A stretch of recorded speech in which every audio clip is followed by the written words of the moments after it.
let's learn how to do a zipper. A lot of people seem pretty scared of zippers, but they're really not that scary if you know what to do. We're going to do a centered zipper on the Singer 1234. So this is one example of how you can use a centered zipper on a throw pillow. It's really a pretty versatile skill. You can use it on lots of home decor projects. You can use it on bags, garments, like a skirt for instance. So it's a really good zipper to know how to put in. So we're going to start with 2 pieces of fabric. So these are the 2 pieces of fabric that I want to be on either side of the zipper. I've pinned them together with the right sides together, so that means the printed sides touching. And I have taken a removable fabric marker and I've marked the distance on this edge of the fabric that's the same distance as the stops of the zipper. So you see the zipper stops are right here, and then here are my marks right next to it. And the reason that I'm doing that is because this is going to help me know how to sew and where to sew when I'm installing the zipper. So I'm going to start on just a regular medium straight stitch. So this is just like you're sewing any old seam. I'm going to put the fabric under the presser foot, and I'm going to line it up with the second line from the foot, so the second seam guideline. That's going to give me a 1/2 inch seam allowance. I'm going to put the presser foot down to get ready to sew. Now I'm going to push on the foot pedal and sew a few stitches forward, and I'm going to do a back stitch. So that means I'm going to hold the reverse lever and go backwards for a few stitches, and then keep going forward.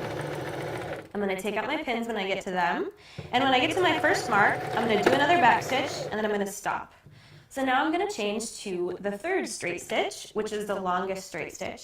The reason I'm doing that is because this section of the seam is temporary. We're going to end up taking out the stitches, and if it's a long stitch length, it just makes it easier to take the stitches out later. So now I'm going to keep sewing, and I'm still using that same guideline, and I'm taking out my pins as I go because I never want to sew over my pins. When I get to my second mark, I'm going to stop again. This time I'm going to go back to the medium straight stitch because this section of the seam is now permanent again. We're not going to take it out, so we want to make sure it stays in. So that means we'll start with another back stitch, and then we're going to sew to the end of this little section and do another back stitch.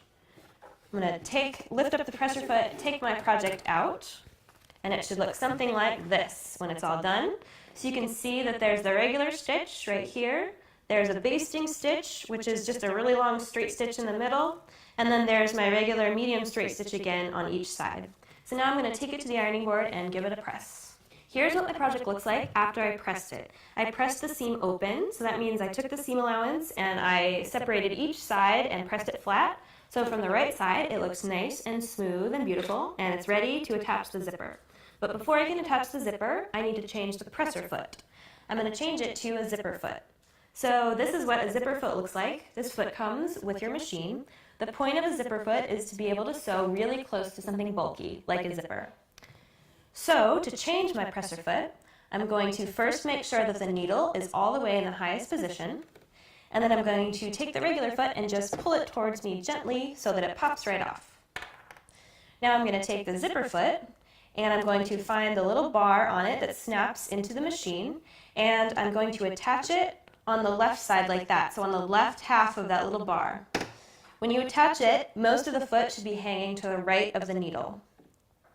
Little safety tip, you want to make sure that you only ever use a straight stitch when you have a zipper foot on. If you use any other stitch, the needle might be moving around and it might accidentally hit the foot, and bad things happen when the needle hits the foot, so you want to make sure that you only ever use a straight stitch with the zipper foot. Now that my zipper foot is on, I'm ready to attach the zipper. So I'm going to start by unzipping the zipper halfway, and I'm going to lay it down, face down on the seam. And I want the zipper to be centered right on the seam, just like this. And I want the stops to be pretty much lined up with my marks that I made before. And if you need to, you can use your fabric marker to transfer the marks from one side of the fabric to the other. It's also going to make your life way easier in a second if you have the pull of the zipper facing up like that. So I'm going to take a few pins and just pin this in place. So the part of the zipper that's unzipped, you just kind of want to scooch the coils together as if it's zipped up when you're pinning it. Probably about 3 or so pins. This is just to make sure that the zipper doesn't wiggle around too much as we sew. Once you get the zipper pinned, we're going to take it over to the machine. And I'm going to start by lining up the foot pretty much at the top end of the zipper. And you want the left edge of the zipper foot to basically be right along the zipper, just like that. And we're going to change to a a long straight stitch. The long straight stitch is easier to take out, so just like we did before, this is going to be a temporary seam that we're going to take out later. And also, because it's a temporary seam, you don't want to backstitch because that would make it a lot harder to take out, so we're just going to start sewing. So I'm going to push the pedal, and we are attaching our zipper to the fabric in the right place so that when we sew it from the other side, it doesn't move around. When I get close to the zipper pull, you'll notice that the bulk of the zipper pull is going to start to push the zipper tape out of the way. So what we're going to do is we're going to crank our needle down into the fabric, we're going to lift our presser foot, and then we're going to zip the pull of the zipper past the foot. So this is why having that pull facing up makes your life way easier, because it's a lot easier to grab. Then we're going to put the presser foot back down and keep on sewing until we get to the other end of the zipper tape. And again, no need to backstitch because we're going to take this out eventually. So I finished my stitch with my hand wheel. I'm going to take this out of the machine and trim the thread on the thread snips.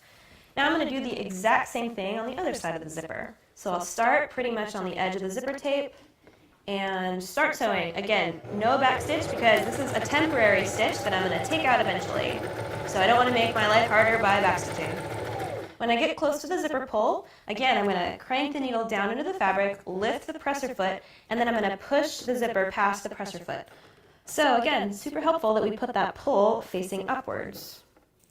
I'm going to put the presser foot down and then just keep sewing until I get all the way to the end of the zipper. I'll finish my stitch, raise my presser foot, and pull my project out. And now my zipper is attached to the fabric. So I'm going to sew it now from the right side of the fabric. So you can see my basting stitches. This is the temporary line of stitching that's going to hold my zipper in place while I sew from the right side, because it would be a little bit hard to have the zipper unattached and sew from the right side because you can't really see the zipper. So this initial line of stitching just holds the zipper temporarily for when we sew it for real. So we're going to switch back to our medium straight stitch because this seam is not temporary, it's going to stay in. And we're going to start by putting our fabric right at the edge of the fabric under the presser foot. And for this one, we want to line the left edge of the zipper foot up with that center seam. So this is going to be our reference when we sew. It's going to help us know where to sew, and it's going to keep our seam straight. So we'll start with a little back stitch because this is a permanent seam. And then we will keep going. And the whole time I'm just watching the edge of that presser foot, keeping it right along the seam. And you want to feel for when you're getting close to the zipper pull, because you don't want to sew next to the zipper pull because it's going to shove your presser foot over and make your stitching line crooked. So just like we did before, we're going to crank the needle down into the fabric. We're going to lift up the presser foot, and this takes a little bit of finagling, but we're going to find our zipper pull and we're going to zip the zipper past the presser foot, like that, to make our stitching area nice and flat. We're going to put our presser foot down and then we're just going to keep going. So now that the pull is out of the way, we can just sew all the way to the end of the fabric. And at the end, we'll do another little back stitch. We'll finish our stitch with our hand wheel, lift our presser foot, pull out our project, and cut our threads. So now I have my first line of top stitching along one side of my zipper. So now I just need to turn it around and do the exact same thing on the other side. So I'm going to put it back in the machine, and starting on the other side of the seam, I'm going to line the left edge of the presser foot up with the center seam just like I did before. And we'll start with a little back stitch.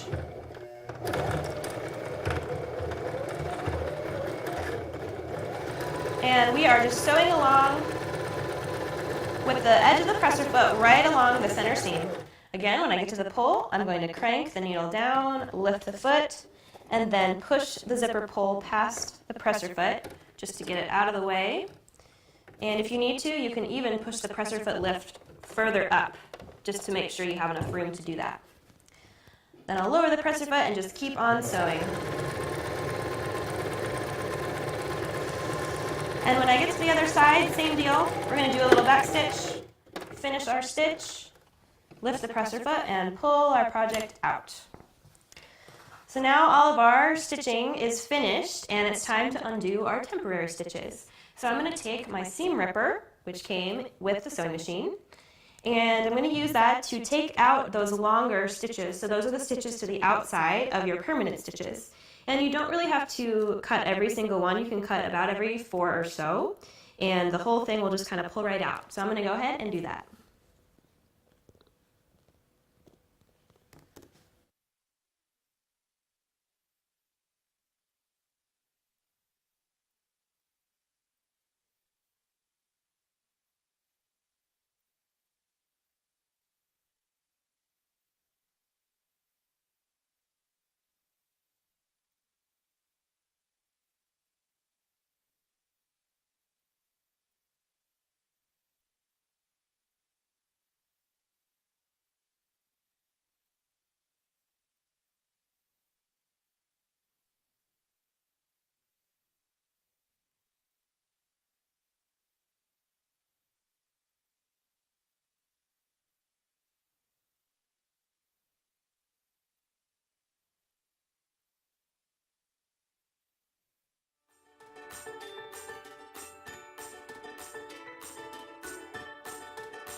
Let's learn how to do a zipper. A lot of people seem pretty scared of zippers, but they're really not that scary if you know what to do. We're going to do a centered zipper on the Singer 1234. So this is one example of how you can use a centered zipper on a throw pillow. It's really a pretty versatile skill. You can use it on lots of home decor projects. You can use it on bags, garments, like a skirt for instance. So it's a really good zipper to know how to put in. So we're going to start with 2 pieces of fabric. So these are the 2 pieces of fabric that I want to be on either side of the zipper. I've pinned them together with the right sides together, so that means the printed sides touching. And I have taken a removable fabric marker and I've marked the distance on this edge of the fabric that's the same distance as the stops of the zipper. So you see the zipper stops are right here, and then here are my marks right next to it. And the reason that I'm doing that is because this is going to help me know how to sew and where to sew when I'm installing the zipper. So I'm going to start on just a regular medium straight stitch. So this is just like you're sewing any old seam. I'm going to put the fabric under the presser foot, and I'm going to line it up with the